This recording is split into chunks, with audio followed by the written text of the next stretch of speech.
Halo bro, selamat sore untuk kalian yang putar video ini di sore hari, siang, malam. Untuk kalian yang putar di video ini di malam atau siang hari.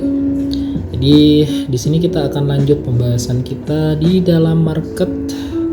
Yang pertama itu yang saya mau bahas adalah tentang MSCI. Per tanggal 6 kemarin kan itu sudah keluar untuk MSCI, di mana saham yang sudah saya rencanakan untuk trading ternyata sayang sekali tidak masuk ke dalam MSCI. Di sini kita bisa lihat yang masuk itu adalah BRMS, ada Brand, ada dua saham untuk standar global yang large cap maybe. Kemudian yang small cap itu ada ini, bisa kalian lihat sendiri di sini. WiFi di sini ada ternyata masuk ke small cap. Cuman di sini yang micro cap ini kosong datanya di sini.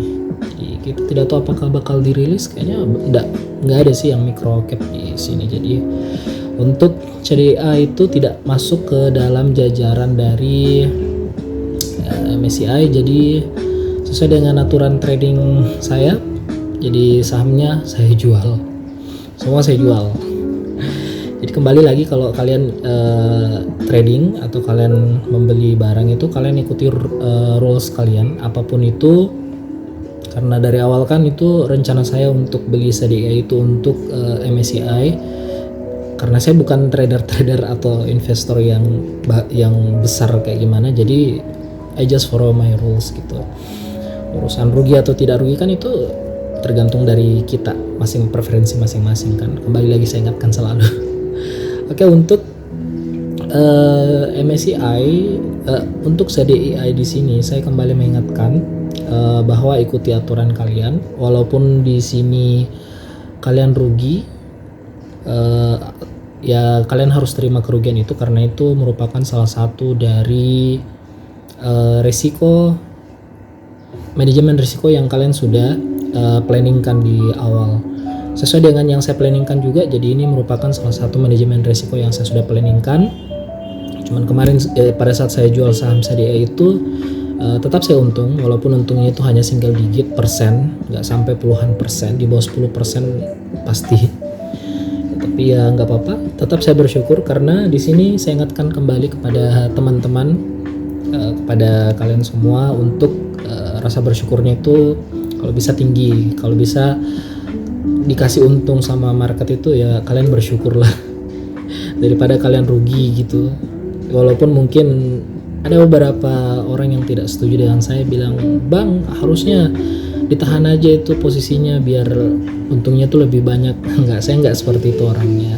Saya tetap agresif, tapi ada juga konservatif saya untuk menahan saham-saham tertentu. Kecuali investor itu jangka panjang itu tetap saya juga ikuti aturan-aturan saya gitu.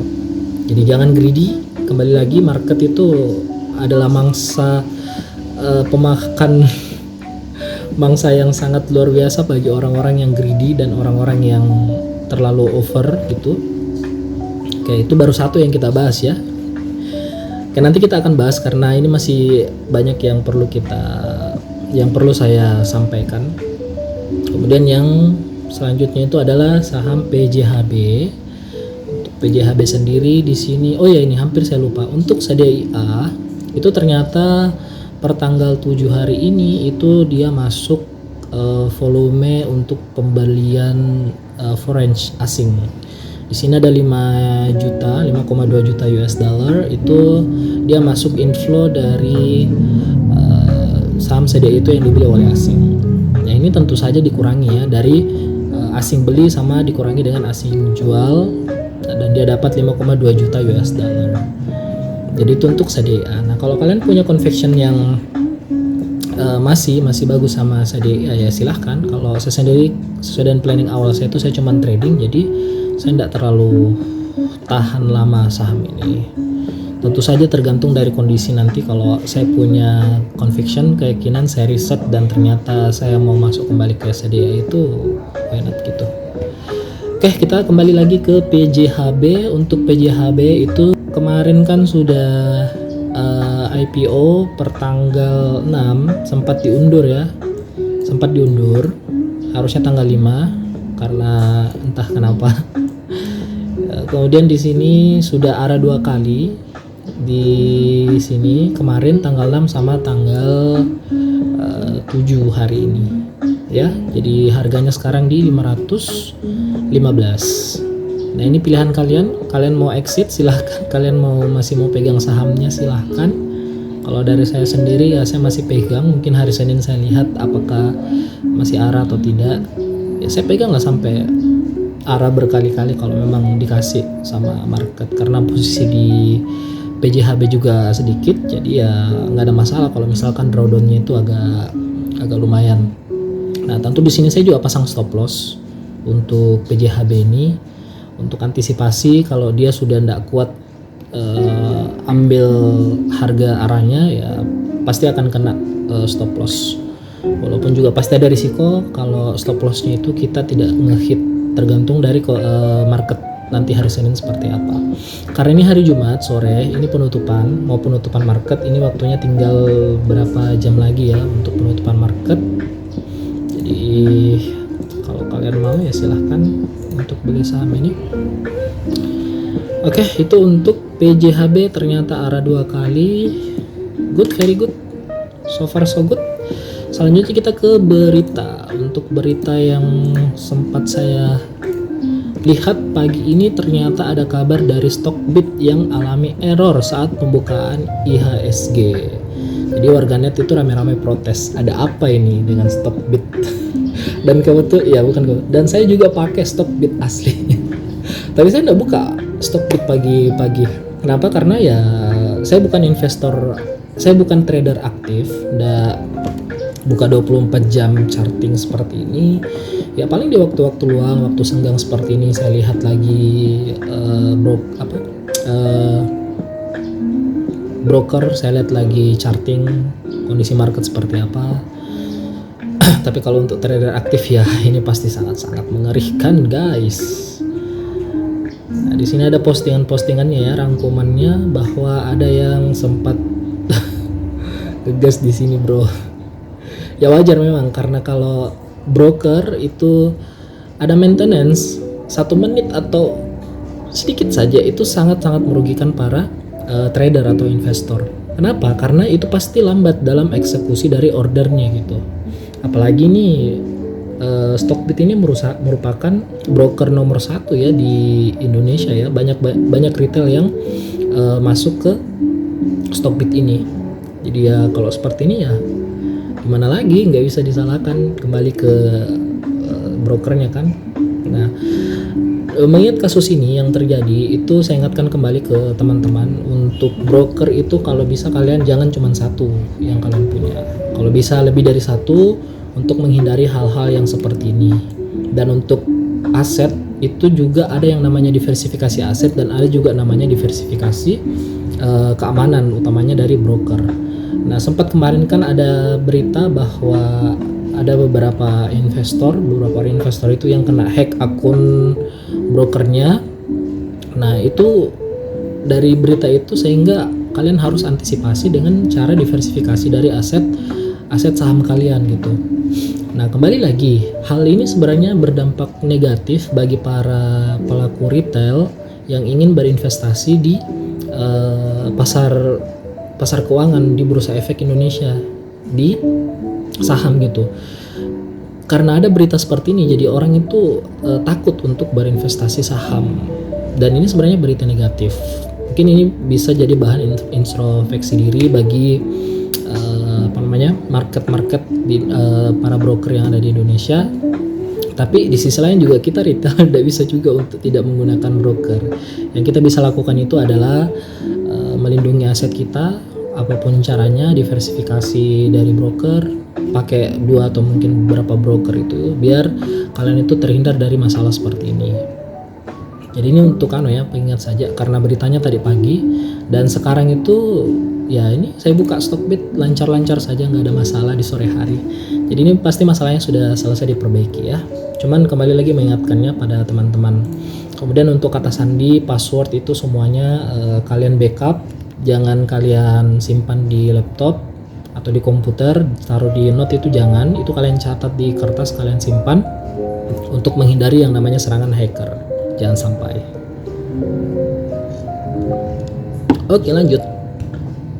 Selanjutnya di sini ini masih sama ya, untuk user sempat alami kendala pada saat jam bursa tadi kebuka. Kemudian berita selanjutnya di sini sedikit berita tentang kondisi cadangan devisa Indonesia itu ternyata naik. Update datanya itu di Oktober itu jadi 149,9 miliar US dollar. Ini berita bagus, dimana bahwa Indonesia semakin aman kalau cadangan devisanya itu banyak. Ya, rupiah kita tetap bakal bisa menguat kalau cadangan devisa itu ada gitu.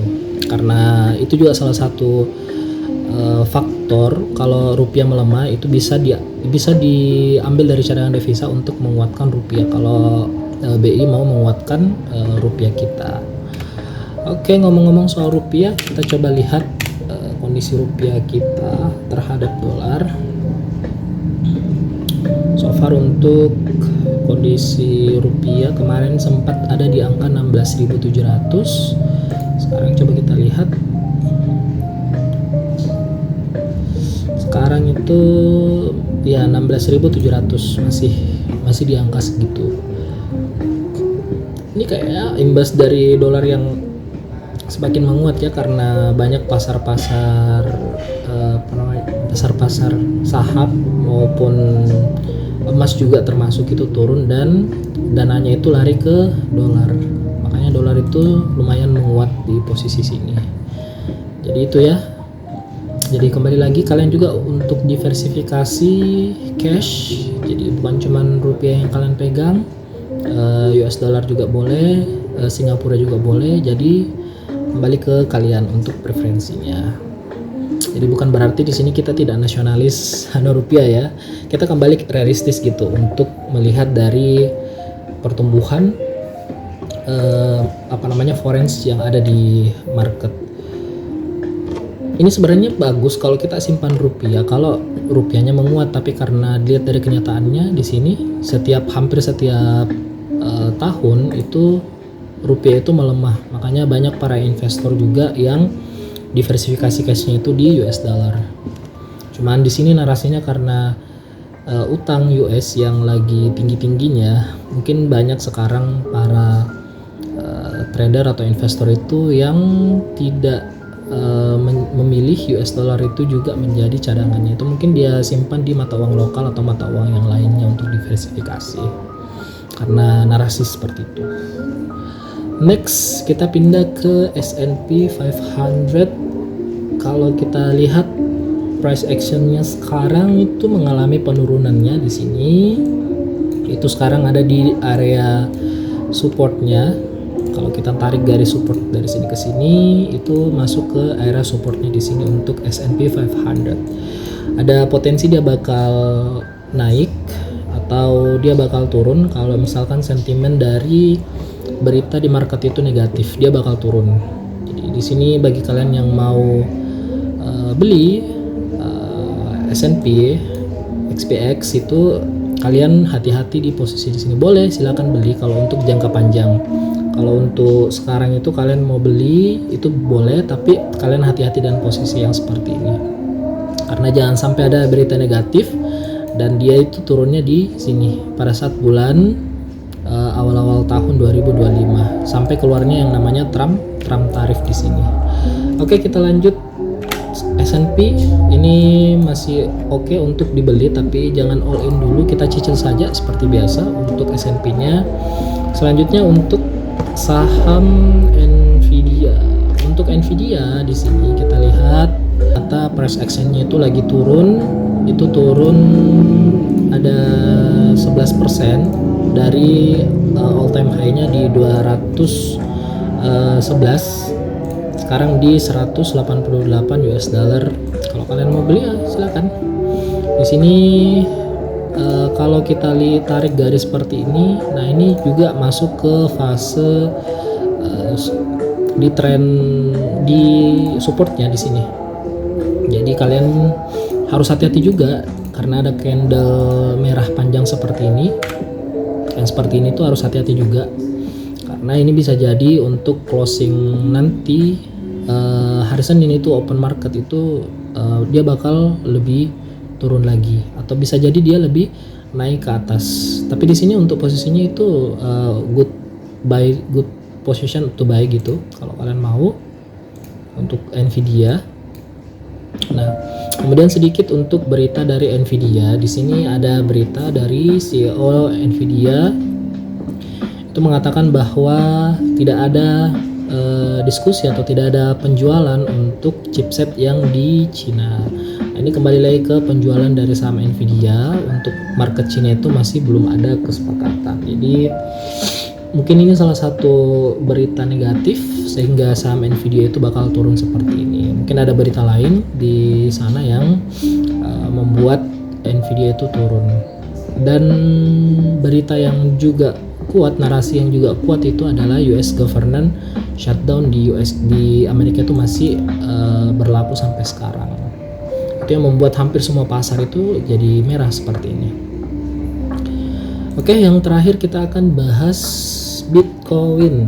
Bitcoin di video sebelumnya saya sudah ingatkan bahwa kalian harus hati-hati karena di sini kita sudah masuk fase-fase bear market di Fourier cycle-nya di sini. Jadi harus hati-hati untuk sekarang di Bitcoin.